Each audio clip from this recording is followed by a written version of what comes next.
Bueno, el título ya dice mucho, ¿no? El negocio de la frontera, ¿no? Nosotros entendemos la frontera como un espacio, un nicho de mercado para numerosas empresas, ¿no? Que participan. Empresas ya no. Los últimos años ha habido un cambio en el paradigma de seguridad, ¿no? Desde los atentados de los 11S, ¿no? Si recordáis, el paradigma de seguridad hegemónico como Estado-nación, defensa del territorio, defensa de las fronteras, pues se ha radicalizado y se ha hecho aún más fuerte, ¿no? Y hemos llegado a un punto en que la frontera de alguna manera ha incorporado ese elemento de seguridad y defensa y de alguna manera se ha militarizado, ¿no? Estamos viendo empresas pues que aportan tecnología militar en fronteras, cuando realmente quizá el tema no se debería tratar de una perspectiva securitaria, sino desde una perspectiva pues quizá de social o de defensa de los derechos humanos, ¿no? El que vemos de alguna forma es que este sistema basado en Estado-nación pues ha hecho que la frontera se convierta en un elemento infranqueable, ¿no? Ya no solo por el muro físico en sí, sino también por los muros digitales que se están implementando. Y a nivel de debate político, pues parece ser que es incuestionable, ¿no? Que constituye realmente una vulneración diaria de los derechos humanos, como vemos en numerosas noticias que aparecen diariamente. Y de alguna manera las empresas forman parte de esta complicidad gracias a contratos públicos que son dados por los estados, ¿no? Por los gobiernos en este caso. Lo que entendemos nosotras también es que ha habido un proceso de securitización bastante agresivo en la gestión de la migración, lo que hemos dicho antes, ¿no? Un tema que debería ser tratado a nivel social o a nivel de defensa de derechos humanos, pues se trata directamente como una amenaza, ¿no? Se ha convertido en una amenaza y esta construcción de muros fronterizos por razones migratorias, pues de alguna manera ha evolucionado en una política en aumento, ¿no? Que se están construyendo muchísimos muros a nivel europeo. Pensad que desde la caída del muro de Berlín, actualmente creo que puede haber entre 70 y 75 muros y, de hecho, el Estado español fue el primer Estado europeo, después de la caída del muro de Berlín, que instaló de barreras, ¿no? para las personas. Pensar también que últimamente en Frontera Sur hubo un episodio muy importante que fue en enero de 2019. Se aprobó un plan de medidas para reforzar y modernizar la frontera y en este caso estas medidas llevaban aparejadas de alguna manera una limpieza, ¿no? De imagen de las vallas físicas en sí, ¿no? Todas tenemos claro, ¿no? El tema de las concertinas, cuáles IVAs han sido, cuáles IVAs son.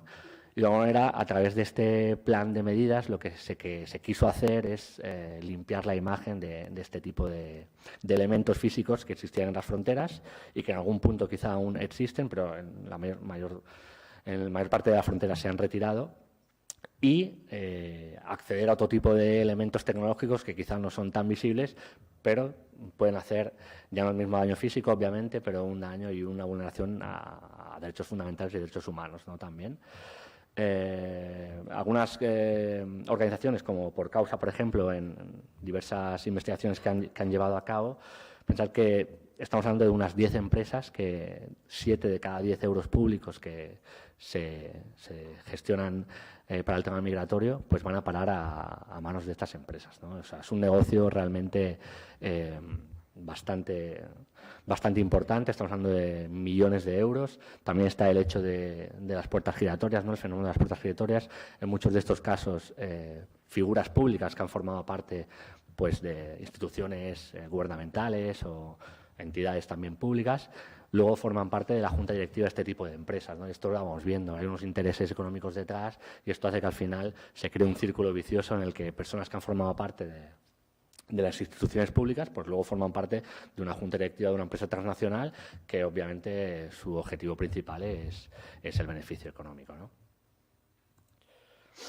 Algunas de las medidas tecnológicas que se han utilizado para esta limpieza de imagen, ¿no? Que decíamos de la frontera, pues se ha instalado un nuevo sistema de circuito de televisión, se ha ampliado el sistema de videovigilancia, se ha implementado, que esto es muy grave, un sistema de reconocimiento facial en diversos pasos fronterizos.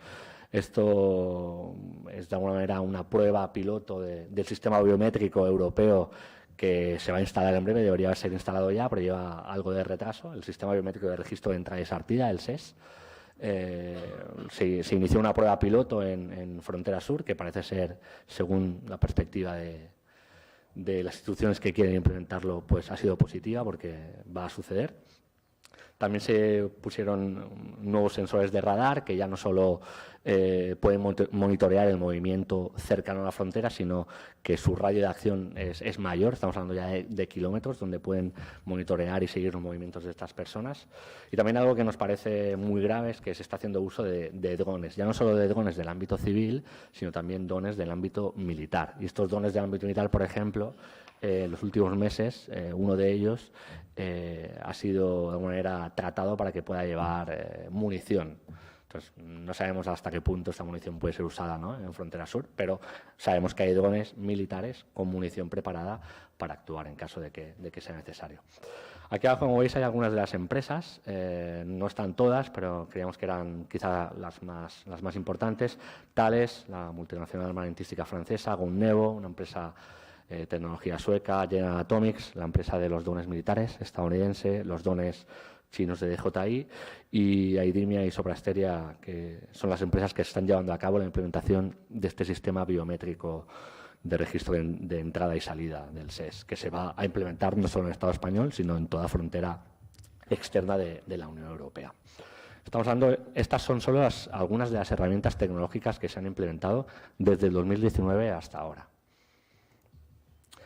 Estas son otras de las barreras físicas que se han utilizado.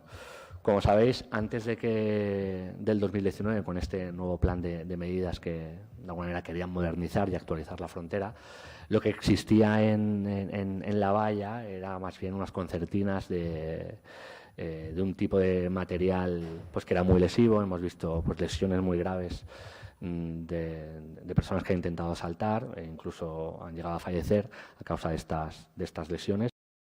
Entonces, lo que se quiso hacer a nivel gubernamental es una limpieza de imagen, ¿no?, y retirar este tipo de concertinas y poner una especie de peines invertidos que, si no, obviamente, son tan lesivos como las concertinas, no dejan de ser otra barrera bastante complicada de superar para las personas que desean entrar en Europa. Pensad que, aparte de esta nueva herramienta, ¿no?, estos peines invertidos, lo que se ha hecho ha sido subir la valla en la mayoría de todo su perímetro. Cuanto antes la valla podía ser de unos 6-7 metros, ahora pensad que en la mayoría de los casos llega a ser de 10 metros, con los peligros que eso puede conllevar, ¿no?, de caída, de llegar hasta arriba, pues los peligros aumentando, ¿no? Parece ser que es un hecho, ¿no?, que el gobierno español pues tiene decidido a poner todas las barreras necesarias para que la llegada de personas refugiadas o migrantes económicos, la razón por la que sea, pues no puedan acceder al Estado español. Algunas de las empresas más importantes en este ámbito de las barreras físicas, pues que Ferrovial, Indra, Traxa y Mora Salazar. Mora Salazar, si recordáis, era la empresa que desarrollaba este tipo de concertinas. Ya por suerte ha dejado de ser contratada en este espacio geográfico, pero ha tenido su gran nicho de mercado en ese sentido.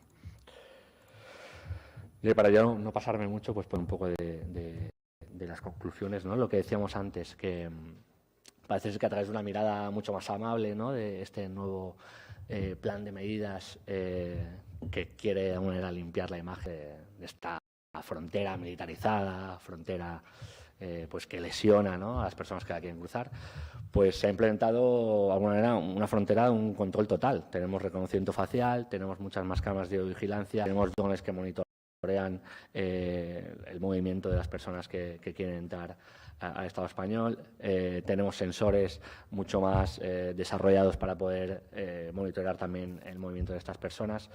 Vemos que realmente esta limpieza de imagen, pues lo que se ha convertido realmente ha sido en un control total de la frontera, ¿no? Si antes el control era menor, pues ese tipo de tecnologías quizá no están de todo desarrolladas o no existían. Reconocimiento facial, pensad que es algo bastante novedoso, no tiene más de dos años. Pues ahora el control no hace falta hacerlo de forma física y presencial, sino que a nivel digital pues se puede controlar estas cuestiones, ¿no?